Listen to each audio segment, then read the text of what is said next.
안녕하세요. 코인 생존기의 차리입니다. 데일리 영상 시작합니다. 보시면 지난 2년 동안 솔라나의 11번째의 체인이 뻗는 현상이 있었고 이번에 또 한번 뻗었었죠. 그래서 이게 탈중앙화의 모습이냐라는 질문을 하는데 지난 제가 크립토 시장에 있는 8년 중 한 6년 동안 제게 물어봤던 것 중에 하나의 내용이 이건 것 같습니다. 탈중앙화. 비트코인이나 이더리움이나 등등 해서 대부분이 탈중앙화를 하는데 이 시장이 진짜 탈중앙화가 되어 있는 게 맞나요? 라는 질문을 많이 들었던 것 같아요. 제가 그동안 드렸던 답변, 그리고 드리고 싶은 답변 중에 하나는 이게 경제적 탈중앙화 혹은 정치적 탈중앙화 혹은 지금 우리가 살고 있는 시대와 상대적 탈중앙화가 되어 있냐라는 관점에서 보면 부분적으로는 되어 있다라고 드리는 게 제 답변입니다. 비트코인 같은 경우에는 채굴장들이 많이 가지고 있고 또 실제로 네트워크의 중앙 집중성이 많이 되어 있어서 경제적이나 정치적으로 탈중앙화가 되어 있는 건 맞긴 하지만 비트코인이라는 특징 자체로 놓고 보았을 때 그동안 있었던 다른 자산군보다 상대적으로 탈중앙화가 되어 있다라고 할 수 있는 것 같아요. 그러니까 주식 시장이나 등등 다른 시장들을 보면 거의 되게 소수의 더 많은 소수의 집단이 이 가치를 주고받으면서 가격적인 뭔가 움직임을 보일 수 있는데 비트코인은 그럼에도 불구하고 라는 관점에서 보면 개인들이 어쨌든 지난 꽤 오랜 시간 2011년부터 비트 스탬프에서 거래가 됐던 것을 감안한다면 충분히 오랜 시간 동안 개인들이 이거를 누가 많이 샀고 그 많이 산 사람들이 있고 혹은 또 다른 소액 투자자라도 그 당시 투자했으면 부분적으로 이점을 얻어갈 수 있는 부분이 많았다라고 볼 수 있는 것 같아요. 또한 그 사람들이 뭔가 목소리를 낼 수 있는 부분도 있고 이제 이더리움이나 솔라나 같은 체인의 예시를 들면 어쨌든 POS로 넘어가면서 이제 중앙화적인 모습을 보이고 있긴 하나 그래도 거버넌스적인 측면에서 보면 어쨌든 개인들에게도 여러 가지의 거버넌스에 대한 제한을 할 수 있는 부분이 있으니 정치적 탈중앙화는 부분적으로 이루어져 있다라고 제가 말씀을 드리긴 하는데 되게 재미있는 점 중에 하나는 이것들이 대부분 다 탈중앙화라고 되어져 있는데 만약 웹사이트 보시잖아요. 그러면 뭐가? 라는 질문을 던졌을 때 대답할 수 있는 프로젝트나 회사가 거의 없긴 해요. 뭐냐면 이제 이더리움 같은 경우만 하더라도 이더리움 회사에서 직접적인 업데이트보다 더 많은 되게 전 세계로 뻗어져 있는 개발자들이 이더리움에 대한 체인에 대한 제안을 하면서 이런 업데이트는 어떠냐, 저런 업데이트는 어떠냐 이러면서 이제 개발자들이 개인들이 개발하면서 같이 이더리움이 상생하는 그런 개념이 되어져 있는데 그런 것도 그렇고 뭐가 탈중앙화 되어 있다라고 제시하는 회사는 거의 없습니다. 그래서 여러분들도 탈중앙화가 되어 있나요라고 질문보다 이런 부분이 탈중앙화가 된 게 맞나요라고 물어보는 게 맞지 않나라는 게 제 생각입니다. 자, 이번 주에 미친 차트를 많이 봤어요. 많은 사람들이 3만 달러를 요구하고 있고 다른 사람들은 더 낮은 가격을 요구하고 있다. 내가 한 일은 차를 그냥 마시고 타겟을 기다리는 것뿐이었고 이 사람이 44K를 기다린다라고 했고 저희 채널에서도 이제 44에서 45 사이를 보긴 했는데 아마 이번 주 안에 도달할 것 같고 45K는 못 가더라도 44K까지는 갈 것 같다라는 뷰가 많긴 합니다. 근데 그 이후에 시장은 상승일지 조정일지 모르지만 전반적으로 저희는 조정을 보고 있다라고 말씀드리고 싶고 보시면 여기서도 아래 매수 벽들이 많이 쌓여져 있어요. 그래서 일단 보면 44,000에서 저항 테스트를 강요할 건지 지켜보고 있다. 그래서 입찰 유동성이 점점 올라오고 있는데 위에 이게 넣다 뺐다 하거든요. 그래서 만약에 목표하는 값을 얻는다면 다시 입찰 유동성을 빼면서 떨어질 수도 있는 거고. 자, 이건 크립토 콘인데 보시면 이러한 움직임들이 있죠. 이게 서플라이 라스트 액티브 2년 3년인데 보면 2, 3년 동안 보유하고 있는 활성 코인의 양이 기하급수적으로 증가한다.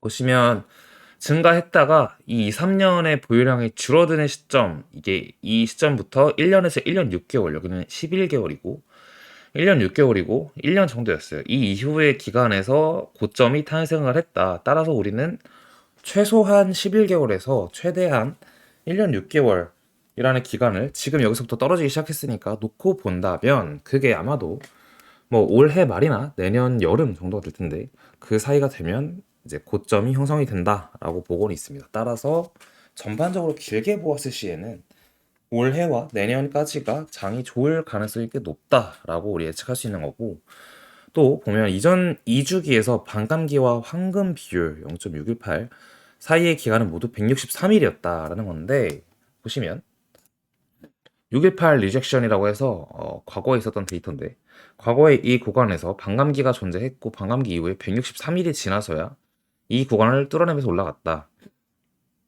그리고 그 전에도 마찬가지이고요. 이번에도 그래서 163일이 지나야 된다라는 건데 163일이 지나려면 이제 9월 말까지 48,550달러는 오지 않을 거다라고 보고 있는 관점이긴 합니다.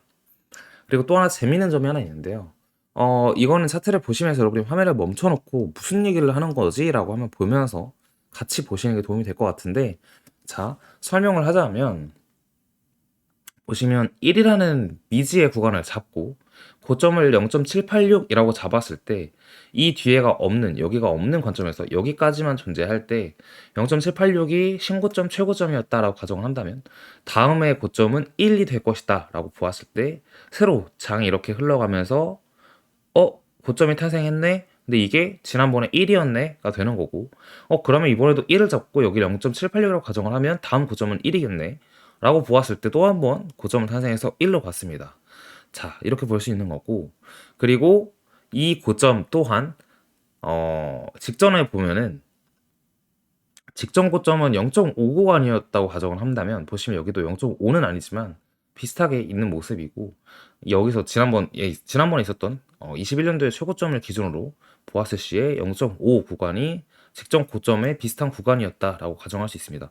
따라서 이번에 1이라고 가정을 한 이 구간이 다음에 고점이 될 수 있는데 이 1 구간은 거의 200K, 그러니까 보면은 뭐라고 하죠? 20만 달러 좀 안 되는 모양이고, 만약에 20만 달러라고 가정을 한다면 현재 환율로 보면 비트가 2억 6천만 원 정도가 되면 고점이 될 것이다 라는 산술적 가치가 나온다라고 얘기를 하고 있는데, 저도 제시하고 있던 가격이 사실 신고점을 예측한다는 건 되게 무의미하고 위험한 일이지만 14만에서 16만 달러를 봤었긴 했어요. 근데 그건 그때 가서 사실 볼 수 있는 내용이고 지금 볼 수 없는 내용이니까 이 사람이 얘기하는 거는 200K에 조금 못 미친다라고 얘기를 하고 있습니다. 자, 아서가 하기로는 지금 파산까지, 그것이 바로 미래다. 지금 은행들이 또 파산을 하고 있는데, 그럼에 이제 은행이 파산하고 있으니까 결국은 할 수 있는 일은 중앙은행에서 또 한 번 돈을 앞으로 풀어낼 일밖에 안 남았다. 그래서 비트코인이 무조건 오를 수밖에 없다. 길게 보면 이제 이런 얘기를 하고 있고, 블룸버그는 중국 국부 펀드가 시장에 개입할 것이라고 보도해서 ETF 보유액을 늘리고 있다. 그래서 유동성이 다가올 거다라는 얘기를 하고 있습니다. 여기까지 하고 이제 차트를 보도록 하겠습니다. 네, 비트코인 차트를 함께 보고 계시는데요. 보시면 이번에 상승을 하면서 올해 있었던 신고점, 올해의 고점이죠. 작년이죠. 작년부터 올해라고 볼게요. 23년부터 올해까지의 고점을 형성시키는 이 기간 동안 횡보하는 박스권에서 이 횡보를 뚫어내고 오른 시점부터 보면 지금 거의 65일, 67일 정도의 시간 동안 우리는 이 추세 안에, 이 박스 안에 현재 존재하고 있죠. 거의 4만 위에서 있는 시간이 67일 보면 이렇게 67일 날 되어 있죠. 67일 동안 이 위에 있는 것 같은데, 전반적으로 지금 67일 기억해 주시고요. 보면 이 구간에서 고점을 형성하고 나서 지금까지 반등이 살짝 나오고 횡보하고 있는데, 현재 구간에서 중요한 것은 거래량이 상대적으로 이때 있었던 이 상승대의 거래량들보다 보시면 아시겠지만 쫙쫙쫙쫙쫙 이렇게 뻗어 있죠. 근데 이 거래량보다 훨씬 죽어 있는 상태에서 거래가 있고, 현재 이 거래에서는 사실은 횡보하거나 이 거래량의 수렴 부근에서 올라갈 거면 거래량이 빡 터지면서 이때처럼 터지면서 올라가는 형상이 돼야 되는데, 사실상 이러한 상황에서는 고점이 지속적으로 낮아졌고 이 왼쪽 고점 기준으로 왼쪽보다 오른쪽의 고점이 현재 낮잖아요. 따라서 이번에도 고점을 새롭게 이런 식으로 높게 형성을 시키지 못한다면 아래로 갈 가능성이 사실 높긴 합니다. 현재 이 거래량 측면에서는 굉장히 좋은 장은 아닙니다. 마지막에 이제 오를 거 다 오르고 나서 마지막 기술적 반등이 나오고 약간 조정 줄 수 있는 그런 거래량과 시장 상황의 모습인데요. 따라서 저희가 보고 있는 것은 44K의 5키 사이, 이 빨간색 사이에서 한 번에 가격대를 형성을 시키고 다시 아래로 가는 그러한 상황을 보고 있고, 또 과거 데이터를 살짝 본다면 19년도에도 이때도 사실상 이제 반등장으로 우리는 귀결점을 찾을 수 있는데 반등장 이후에 떨어졌잖아요. 이거는 코로나 때니까 약간 예외라고 치고 여기까지라고 보면 14,000원에서 6,000 달러까지는 반토막이 났는데 이번에도 반토막이 날 거다라는 말을 하지 않겠습니다만, 보시면 이러한 박스를 뚫고 나서 횡보 구간이 63일 동안 횡보를 했는데 그 구간이 이만큼의 횡보의 시간이었거든요. 그래서 현재도 이러한 모양, 이러한 이제 사실 약간 기술적 반등을 우리는 보려고 기다리고 있다. 고점 찍고 이게 주봉이에요. 아까 일봉이었잖아요. 저걸 일봉으로 다시 우리가 본다면 19년도 장을 보는 건데 보시면 일봉으로 보면은 고점 찍고 기술적 반응 줬다가 또 한번 올라갔다가 고점이 점점 낮아지죠. 그러한 모습을 보인 뒤에 세 번째 낮아진 고점 확실하게 만들고 여기서 확실하게 다시 못 오르겠구나라는 심리를 준 다음에 떨어지는 그러한 영상을 보였습니다. 현재로 보면은 이러한 모습이죠. 따라서 이번에도 아직 시간이 많이 남아 있고 아까 저의 방송에서 이제 전 자료를 보시면 아시다시피 다시 이 48,000달러까지 가려면 올해 9월까지 기다려야 된다라는 점이 사실상 되게 오랜 시간이 이만큼까지 남아 있는 건데 그 사이에 뭐 반등도 줬다가 조정도 줬다가라고 관점을 우리가 생각을 한다면 올랐다가 떨어졌다가 다시 오른다라는 시점에서는 아직까지 갈 길이 꽤 멀다라는 관점이 있습니다. 그래서 영상을 저희가 어차피 월수금을 올리는 이유도 길게 길게 봐야 되는 관점과 또 그냥 정보 전달 그리고 지속적으로 우리는 이렇게 이렇게 생각한다라는 관점에서 중요한 것 같고 영상을 남기면서도 저희도 지난 영상에서 아 이때 이런 일이 있었구나라는 관점에서 아 우리는 이거를 계속 영상을 내용을 남기는 게 우리한테 되게 도움이 많이 된다라는 생각을 하면서 찍고 있긴 합니다. 그러니까 이번에 이 시장 자체는 새롭게 큰 상승을 바라기보다 단기 반등 그리고 이후에는 이제 조정을 생각을 해야 되니까 마음을 좀 편안히 가지고 거래도 마침 많이 죽었잖아요. 여러분도 아마 느끼실 거예요. 업비트 딱 키면은 거래량이 이번에 있었던 이런 상승 때의 거래량이랑 완전 다른 모양이고 알트코인도 뭘 사든 간에 생각보다 그렇게 막 수익률이 찍히지 않는다는 걸 다들 아실 겁니다.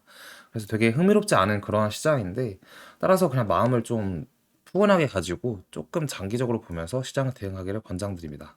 여기까지 하고 영상 마치면서 새해 복 많이 받으라는 말씀 전해드리겠습니다. 감사합니다.